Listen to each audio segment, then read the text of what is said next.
हरे कृष्णा। धन्य धन्य हे नगर भूवैकुंठ पंढरपूर।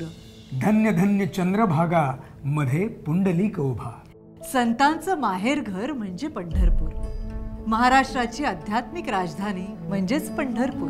पंढरपूर म्हणजे दक्षिण द्वारका आणि पंढरपुरात उभा आपल्या वारकऱ्यांचा सखा।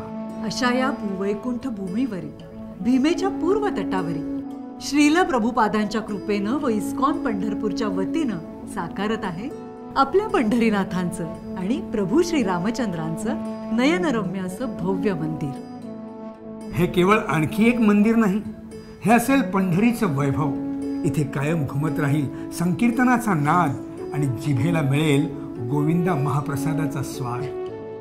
आत्म्याला इथे मिळेल मनःशांती, शरीराला पुरेशी विश्रांती आणि व्यथा व्याधींपासून मुक्ती। ग्रंथालयातल्या आध्यात्मिक साहित्यातून उमजेल जीवनाचं तत्वज्ञान। संतांच्या संगतीनं जागेल हरवलेलं आत्मभान। इथं असेल पंढरीनाथ गोशाळा आणि गोसेवेतून फुलेल भक्तीचा मळा। इथे साकारते आहे सुंदर वृंदावन बाग। चला तर मग आपणही घेऊया या प्रकल्पामध्ये सहभाग।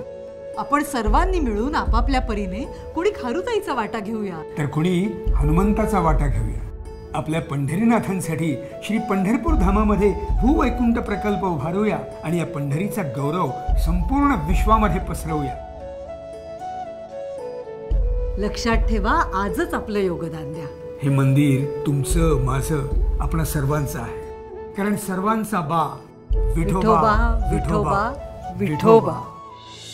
हरे कृष्णा।